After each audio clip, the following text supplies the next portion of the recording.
شادی کے موقع پر پیسے لوٹانا، سلامی دینا جائز ہے؟ بالکل، یہ تو ایک کلچرل چیز ہے، جائز ہے، بشرطے کہ وہ پیسے لوٹانے میں مرد و عورت کا اختلاط نہ ہو جائے لوٹنے والوں میں۔ باقی جو کلچرل ایکٹیویٹیز ہیں نا اس طریقے سے لوٹا کے، اس میں کوئی ایسا مسئلہ نہیں ہے کہ جس کو آپ کوئی شرعی گرفت کریں۔ جس نے شرعی گرفت کرنی ہے تو کتاب و سنت سے دلائل لے کے آئے اور کہ جی یہ قرآن و سنت میں فلاں جگہ منع ہے۔ یہ ساری کلچرل چیزیں ہیں، اس کو تو چھوڑ دے۔ جو باقی چیزیں کر رہے ہیں، یہ جو اب دولہا دلہن کو لینے جاتا ہے ہمارے معاشرے میں، تو گدھے پہ بیٹھ کے جاتا ہے یا اونٹ پہ بیٹھ کے جاتا ہے یا کار میں؟ تو مجھے تو آج تک کبھی یہ لکھا بھی نہیں آیا کہ کیا کار میں جا کے دلہن لے کے آنا سنت ہے یا میں اونٹ کرائے پہ لوں۔ وہ زنانی نے آنا ہی نہیں تیرے نال، ہاں وہ ڈر لگ جاتا ہے۔ اگلے دن ایک وہ لطیفے سنانے والے مولوی کا ایک کلپ میں دیکھ رہا تھا، تو وہ اس سے کسی نے پوچھا کہ موٹر بائک پہ اگر کوئی عورت ایک ٹانگ ادھر کر کے بیٹھ جائے، اب اس کا جواب ایک مہذب انداز میں تم دو۔ وہ کہنے لگا یہ اتنا لبرلزم ہے ان کو اپنی عورتوں کے کپڑے اتار کے ان کو بٹھایا کرے، نعوذ باللہ۔ مفتی صاحب اس بارے میں کچھ توجہ فرمایا۔ کل موٹر سائیکل والوں نے بہائی شروع کر دی، پیچھے دو خواتین بٹھاتے ہیں، بیٹی یا بہو کو بالکل مردوں کی طرح بٹھاتے ہیں، اور غیرت جب ختم ہو جائے تو جو مرضی کرو، ٹھیک ہے نا۔ یہ سب براڈ مائنڈڈ بنتے جا رہے ہیں۔ یار کیا ہوتا ہے، مولویوں نے کہا یوں بیٹھو، جس طرح بیٹھ کے تو ہم کون سا غلط ہیں، تو آپ پینٹ اٹھار کے بٹھاؤ اس کو اپنے ساتھ، صحیح ہے نا۔ اس کے کپڑے اتار کے بٹھاؤ، آپ پینٹ اٹھار کے بٹھاؤ اس کو اپنے ساتھ، صحیح ہے نا۔ اس کے کپڑے اتار کے بٹھاؤ، آپ پینٹ اٹھار کے بٹھاؤ اس کو اپنے ساتھ، صحیح ہے نا۔ اس کے کپڑے اتار کے بٹھاؤ آپ۔ یہ علماء کی لینگویج ہے۔ اگر یہ پبلک میں لینگویج ہے نا تو آپ سمجھ لیں کہ مدرسوں میں کیا ہوگا، کیا کچھ ہوتا ہوگا میاں۔ ہاں میاں، لوگ کیا کہیں گے؟ اب لوگ کیا کہیں گے اگر میں بتاؤں مدرسوں میں کیا ہوتا ہے؟ اور آج نہیں، پرانے مدرسوں میں بھی کیا ہوتا تھا۔ اس لیے اس ٹاپک کو میں ادھر چھوڑتا ہوں۔ تو یہ بات ہے کرنے کا، تو اس کے لیے پھکی سن لیں، اس مولانا سے، اس مفتی سے پوچھو کہ صحابہ کرام علیہم رضوان یا ان کی جو بیویاں تھیں وہ جب اونٹ پہ بیٹھا کرتی تھیں تو دونوں ٹانگیں ایک طرف کر کے بیٹھتی تھیں یا ایک ٹانگ ادھر کر کے ایک ادھر؟ وہ جو ڈولی رکھنے والی بات ہے نا، وہ تو چند ایک جو امیر لوگ تھے وہ بےچارے وہ ہودج بنا سکتے تھے، ہم عورتیں تو اس طرح ہی بیٹھتی تھی۔ صحیح بخاری مسلم دونوں میں موجود ہے، نبی علیہ السلام جب غزوہ خیبر سے واپس آ رہے تھے تو نبی علیہ السلام نے اونٹ پہ بیٹھے ہوئے اور اپنے پیچھے آپ صلی اللہ علیہ وآلہ وسلم نے سیدہ صفیہ کو بٹھایا ہوا تھا، ہودج نہیں تھا، اونٹ پہ ڈائریکٹ بیٹھے ہوئے تھے اور پیچھے بٹھایا تھا۔ تو پیچھے جب کوئی عورت بیٹھی ہوگی اونٹ پہ تو دونوں ٹانگیں ایک طرف کر کے تو آپ جس مرضی کو بٹھائیں وہ جا کے نیچے گرے گا جب اونٹ چلے گا، وہ آپ کر ہی نہیں سکتے۔ اونٹ کی انہوں نے کوہان کے اوپر ایک وہ لکڑی سی رکھی ہوتی ہے، اس پہ وہ اگلا بندہ پکڑ کے بیٹھتا ہے اور جو پیچھے والا ہے اس کو پیچھے پکڑ کے بیٹھتا ہے۔ تو نبی علیہ السلام نے اپنی بیوی کو اپنے پیچھے بٹھایا تھا۔ لہٰذا مفتی صاحب رجوع کریں، نبی علیہ السلام نے جو اس زمانے کی جو موٹر بائک تھی نا، اس پہ ایک ٹانگ ادھر کر کے اور ایک ٹانگ ادھر کر کے اپنی بیوی سیدہ صفیہ کو بٹھایا۔ لیکن ان لوگوں کا کیا حدیثوں سے لینا دینا؟ یہ تو پڑھتے ہیں اپنے بزرگوں کی کتابیں، میاں بس اتنا، زیادہ نہیں، زیادہ آگے نہیں جاؤں، یہ تو وہ پڑھتے ہیں۔ اور یہ تو آج کل آپ کو برا لگ رہا ہے، آپ گاؤں ایریا کے جتنے لوگ ہیں ان سے پوچھیں کہ یہ اپنی بیوی بچوں کو ایون اپنی ماؤں کے ساتھ جب سفر کرتے ہیں گاؤں ایریا میں، وہ کمفرٹیبل ہوتے ہیں ایک ٹانگ ادھر رکھ کے ایک ادھر رکھ کے بیٹھنے میں۔ یہ آج سے تو نہیں لوگ موٹر بائک پہ بیٹھ رہے ہیں ایسے، گاؤں کے لوگ تو ہمیشہ سے بیٹھتے ہیں۔ وہ بیچارے تو 40-50 کلومیٹر کا سفر جی ٹی روڈ کے اوپر اپنا کرایہ بچانے کے لیے، آسانی کے لیے موٹر بائک پہ کرتے ہیں اور اس میں کمفرٹیبل ہے، گرنے سے بندہ بچ جاتا ہے۔ اور آج کل تو بعض موٹر بائک ایسے عجیب و غریب قسم کے انہوں نے بنائے ہوئے ہیں، بدتمیز قسم کے وہ موٹر بائک، اونچی اونچی ان کی سیٹیں ہیں اور وہ نیچے جو پیڈسٹل ہے وہ بھی ایسا ٹیڑھا ہوتا ہے کہ ایک پاؤں رکھو دوسرا رکھا نہیں جاتا، تو چانس ہوتے ہیں کہ سلپ ہو جائے۔ تو ایک طرف ٹانگ ادھر ہو ایک طرف ادھر ہو، اور اگر کوئی بیٹھ جاتی ہے عورت، اس سے آپ کا وہ کیا لے رہی ہے؟ اگر وہ پردے کے اندر بیٹھی ہوئی ہے آپ کو کیا مسئلہ ہے؟ تو کسی بات پہ ورڈک دیتے ہوئے قرآن و سنت سے دلیل دیکھ لینی چاہیے اس کو غلط کہنے کے لیے۔ دنیاوی معاملات میں غلط کہنے کے لیے دلیل چاہیے کتاب و سنت سے، اور دینی معاملات میں اس کا ثابت ہونا دیکھنا ہوتا ہے۔ یہ ہماری کلچرل چیزیں ہیں۔ سلامی ہو گئی، عورت کو مہندی لگا دی، مرد کو تو مہندی نہیں لگائیں گے، وہ تو لگانی نہیں چاہیے، وہاں تو منع ہے. باقی جتنی کلچرل چیزیں ہیں جس میں مرد و عورت کا اختلاط نہ ہو وہ سب کی سب چیزیں جائز ہوں گی اس معاشرے کے اعتبار سے. سیرا تو ان کو نظر آ رہا ہے کہ جی ثابت نہیں ہے. تو یہ جو مولوی نکاح پڑھانے کی اسلامی لیتے ہیں, نبی علیہ السلام اپنے جب صحابہ کے صحابیات کے نکاح پڑھاتے تھے تو 5-5 ہزار روپے لیتے تھے. آج تک کسی اہل حدیث مولوی نے اس کو تو بدعت نہیں کہا. کوئی ہے تو اڑیل مچ دسو منو لہٰذا کوئی اینو بدعت سیرا لوائے لا کے وہ ہاتھ ہی پڑاؤ جس سے سوری ہو گئی, پگڑی اتار دی رکھ لیں, پھر سلامی دیں ساتھ ہی پکڑ کے جیب میں ڈالیں کو یہ بھی ثابت نہیں ہے. اردو اڑنا ہی کچھ ہی ہونا چاہیے. ان کا دیکھو تھوڑی دیر پہلے میں بھی تھوڑی گل مان لی سی نا, تو ہوں تسی بھی لیاؤ کیڑی قرآن اور صحیح حدیث سے ثابت کریں. ٹھیک ہے, جو آپ کو آپ کے اسلاف سے ہٹا رہا ہے اور یہ کہہ کے کہ میں بابوں کو نہیں مانتا, اس کا مطلب وہ نیا بابا بن کے نئے بابی پن کی بنیاد رکھ رہا ہے. وہ کہہ رہا ہے سارے بابوں سے ہٹا کے سب کو کس کا مرید بناؤ, سب مجھے بابا سمجھے, باقی ساری قوم بابا لیس ہو جائے. وہ آپ المحند المفند کے 3 عقیدوں پہ ابھی جب 2 گھنٹے کا فضول ترین ویڈیو آئی ہے نا, اس میں بھی المحند کو ہائی لائٹ کیا ہے. اس میں عقیدے قرآن و سنت کے خلاف المحند کی عبارت کو غلط وہ مفہوم بیان کر رہے ہیں جو علماء دیوبند مراد نہیں لیتے. بہتان باندھ رہا ہے علماء دیوبند پہ. ہمارے پیچھے تو پورا ایک اہل حق علماء کا ایک گروہ کھڑا ہوا ہے. یہ ان کی عزت کا سوال تھا. میری ذات کیا ہے, میری کیا حق. میں نے المحند کو پڑھنا شروع کیا, میں نے اس پہ دلائل مجھے لگا یار یہ تو 100% قرآن. اس سے پہلے مجھے پتہ ہی نہیں تھا کہ المحند میں لکھا کیا ہے. اس سے پہلے مجھے پتہ ہی نہیں تھا کہ المحند میں لکھا کیا ہے. اس سے پہلے مجھے پتہ ہی نہیں تھا کہ المحند میں لکھا کیا ہے. اشرف علی تھانوی صاحب نے کتاب لکھی ہے ارواح ثلاثہ, 3 روحیں, نام ہی دیکھ لیں, یعنی 3 مرے ہوئے بابوں کی کرامات, اور نیچے لکھا ہوا ہے یعنی کرامات اولیاء. اس کتاب میں آپ کو وہ کچھ ملے گا. بلکہ مجھے کچھ عرصہ پہلے تارج میر صاحب نے فون کر کے کوئی میرا کلپ دیکھا, ان کا یار واقعی یہ لکھا ہوا ہے کہ قاسم نوتوی صاحب مرنے کے 6 سال کے بعد دیوبند مدرسے میں واپس آئے, قبر سے نکل کے صلح کرا کے پھر چلے گئے, اور بیداری میں. میں نے کہا ہاں جی لکھا ہوا ہے. کہتے ہیں مجھے تو نہیں پتا. تو اس لیے ہم ڈسپلے کروا دیتے ہیں, ہم نے نہیں کتابیں چھاپی ہوئی. جائیں پوچھیں کہ بزرگ یہ لکھ کے جو کچھ گیا ہے یہ کرامات اولیاء ہے. بریلویوں کا مردہ نکل آئے تو شرک, دیوبندیوں کا بابا نکل آئے تو توحید. پھر کہتے ہیں جی سعودیہ والوں نے جو بندی لگائی ہے, ہم پہ جھوٹا الزام لگایا کہ ہماری کتابوں میں شرک اور بدعت ہیں نا جناب, کیوں نہیں ہے؟ وہ آپ نے چشمہ دوسرا لگایا تھا نا, آپ کو صرف بریلویوں کی نظر آتی تھی.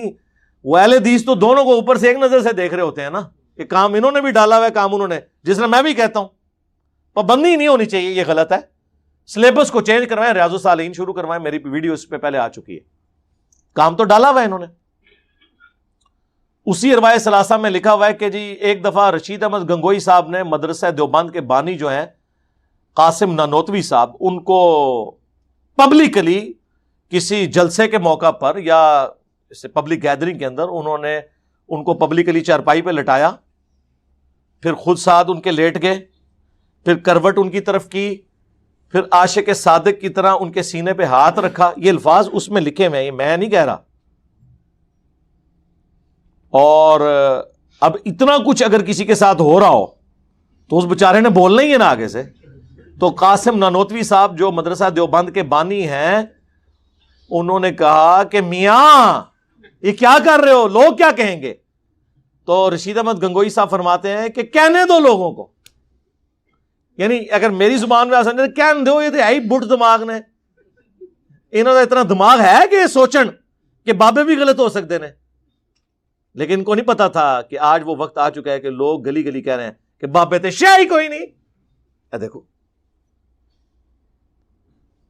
وہ جو المحند میں لکھا ہے نا, ہم بزرگوں کی قبروں اور سینوں سے فیض لینے کے قائل ہیں. تو قبروں والا واقعہ تو میں نے آپ کو بتا دیا, وہ دیوبند مدرسے کے بانی قبر سے نکل کے صلح کروا کے واپس چلے گئے.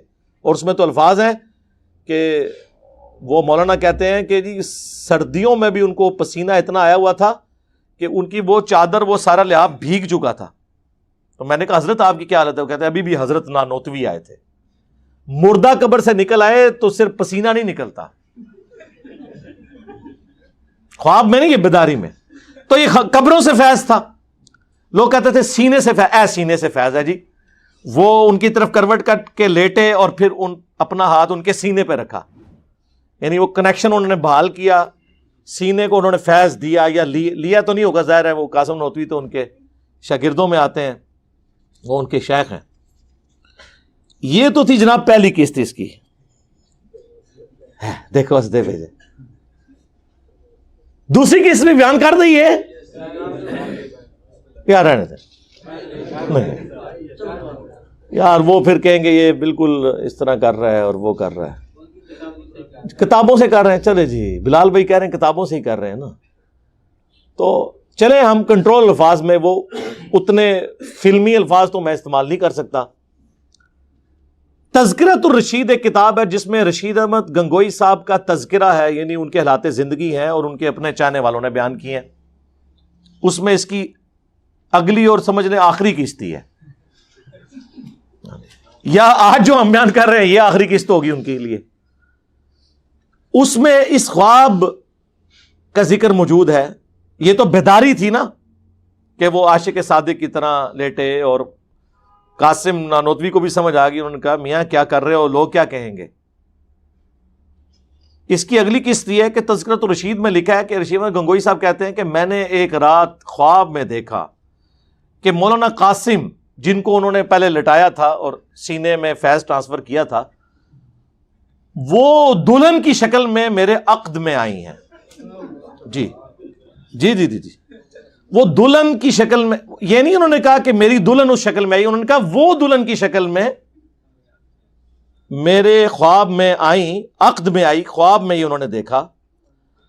اور اس کو آگے بیان کرنے سے پہلے میں بتا دوں کہ بخاری مسلم دونوں میں حدیث ہے کہ خواب کی 3 اقسام ہیں, اللہ کی طرف سے, شیطان کی طرف سے, یا نفس کی طرف سے. نفس کی خواہشات بھی بعض اوقات اس طرح سامنے آتی ہیں. جیسے عمران خان صاحب نے 2013 میں کہا کہ میں نے خواب دیکھا ہے کہ میں پرائم منسٹر بننے والا ہوں, کلین سویپ کیا ہے. اس وقت تو نہیں ہوا, بعد میں کلین سویپ نہیں ہوا, پرائم منسٹر وہ بن گئے. تو اس وقت جو خواب انہوں نے دیکھا تھا نا, وہ ان کی نفس کی خواہش تھی, وہ سامنے آئی. ہر وقت جب بندہ سوچے تو کچھ نہ کچھ تو ہو جاتا ہے. ڈاکٹر طاہر القادری صاحب نے تو آپ میں سے کئی لوگوں کی پیدائش سے پہلے یہ خواب دیکھا ہوا ہے. تو نفس کی خواہش ہی تھی نا, ہوئی تو نہیں, کوئی غیبی خبر تو نہیں تھی وہ والی. تو کہتے ہیں جی میں نے خواب میں دیکھا کہ وہ جو ہیں وہ دلہن کی شکل میں میرے پاس آئی ہیں, اور پھر وہ ان کا نکاح ہوا, اس کے بعد پھر روحانی اولاد بھی ہوئی.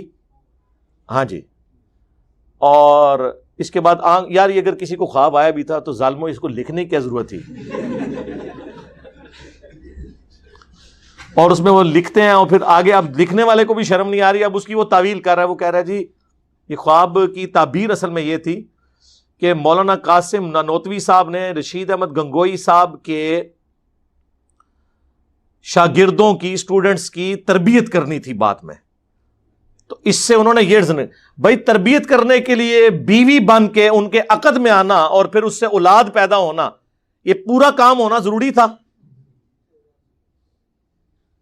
اگر یہ سمجھتے ہیں نا کہ اس خواب میں کوئی مسئلہ نہیں ہے تو سر بیان کرو. پوری دنیا کی دیوبند کی مساجد میں اگلی دفعہ یہ خواب بیان کیا جائے بزرگوں کی کرامات کے طور پر. بھئی جو چیز ہوگی آپ فخریہ بیان کریں گے نا, جس عقیدے سے آپ لوگ منہ چھپاتے پھریں. تو صحیح مسلم کی حدیث ہم آپ پہ فٹ نہ کریں, گناہ وہ جو تیرے دل میں کھٹکے اور تو اس بات سے ڈرے کہ لوگ اس پر مطلع ہو جائیں.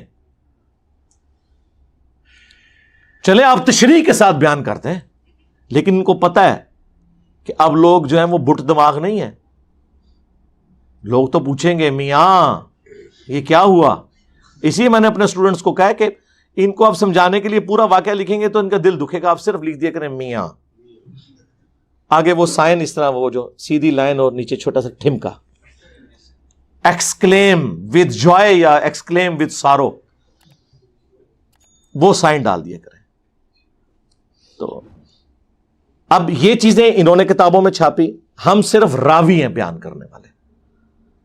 ان کا دین اس قابل نہیں ہے, ان کے بابوں کا دین, کہ اس کو یہ بیان بھی کر سکے.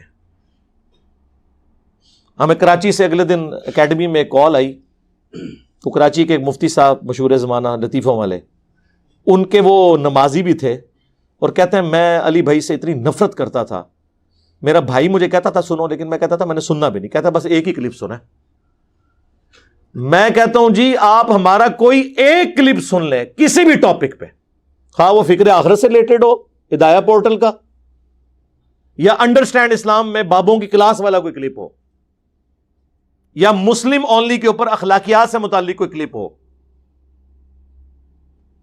وہ کافی ہوتا ہے بتانے کے لیے کہ بھائی دین اس طریقے سے بیان ہوتا ہے ریفرنسز کے ساتھ۔ وہ کہتا جی ایک کلپ دیکھا اور وہ وہی تھا، قبر سے نکل کے صلح کروا کے واپس چلے گئے ارواح ثلاثہ۔ کہتا ہے میں تو حیران ہو گیا، تو میں نے مفتی صاحب سے کہا کہ اس طرح، تو مفتی صاحب نے کہا تمہیں منع کیا تھا انجینئر کو نہیں سننا۔ انہوں نے کہا جی میں نے چلے اب سن لیا، اب تو مجھے وائرس لگ گیا ہے، اب اگلا علاج بھی کریں نا، پریونٹیو مینٹیننس تو نہیں، کیوریٹیو علاج تو میرا کریں نا۔ کہتے ہیں نہیں اصل میں آپ لوگوں کو ان باتوں کی سمجھ نہیں ہے، اس لیے ڈائریکٹ نہیں پڑھنی چاہیے۔ اس نے کہا جی میں ڈائریکٹ نہیں پڑھ رہا، میں کتاب لے کے آ رہا ہوں، آپ مجھے سمجھا دیں۔ کہتے کتاب لے کے گئے ہوں تو آئمائشیں شروع کر دی، کہتے مجھے فوراً ہی اندازہ ہو گیا یار یہ تو بالکل کسی بنیاد پہ نہیں کھڑے، اور مجھے کہنے لگے مجھے نہیں، میں وہ فون سن رہا تھا، کیونکہ جب اس طرح کی باتیں ہوں نا تو میں کبھی ابرار بھائی کے پاس بیٹھا ہوں نا تو وہ اسپیکر آن کر دیتے ہیں کہ تاکہ میری بھی تھوڑی حوصلہ افزائی ہو جائے سن کے۔ تو جب انہوں نے اسپیکر آن کیا تو وہ کہنے لگے علی بھائی جتنے یہاں پہ اس کے جلسے ہوتے ہیں، پروگرام ہوتے ہیں، اس میں ٹاپک آپ کو اس نے بنایا ہوتا ہے، ان کی ویڈیوز ریکارڈ نہیں ہوتی، ویڈیو تو یہ صرف وہ ایک ریکارڈ کر کے چڑھاتا ہے نا، باقی جتنے عام اس کے دورے جدھر بھی ہوتے ہیں نا، آپ کو ٹاپک بنایا ہوتا ہے کہ اس فتنے سے بچنا ہے۔ تو اب آپ کر لیں میرے بھائی، اللہ نے اس وقت ڈیجیٹل میڈیا کی وجہ سے سارے فرقوں کی بنیادیں اکھاڑ کے رکھ دی ہیں اس حوالے سے کہ ان کی تعلیمات اس قابل نہیں کہ پبلک کو پیش کی جائیں۔ ہم دیکھیں ان کی تعلیمات ہم پیش کر رہے ہیں، دیکھیں ان کے بزرگوں کی کرامات ہم بیان کر رہے ہیں۔ آج تک سنا تھا آپ نے بریلوی صرف اپنے بزرگوں کی کرامات بیان کرتے تھے، دیوبندیوں کی تو وہ مانتے ہی نہیں تھے، ہم تو مان بھی رہے ہیں اور بیان بھی کر رہے ہیں۔ پھر آگے بتا رہے ہیں آپ بتائیں یہ بزرگ ہیں میاں، بس اس سے زیادہ ہم کچھ نہیں کہیں گے۔ تو یہ ایک علمی ایک بوجھ تھا، ہم نے اپنے کندھے سے اتار دیا۔ کئی بار میں نے کہا دوسری قسط ہے، لوگ کہتے تھے لیاؤ دوسری، تو بس وہ دانش دی موت ہو گئی ہے، ٹھیک ہے نا۔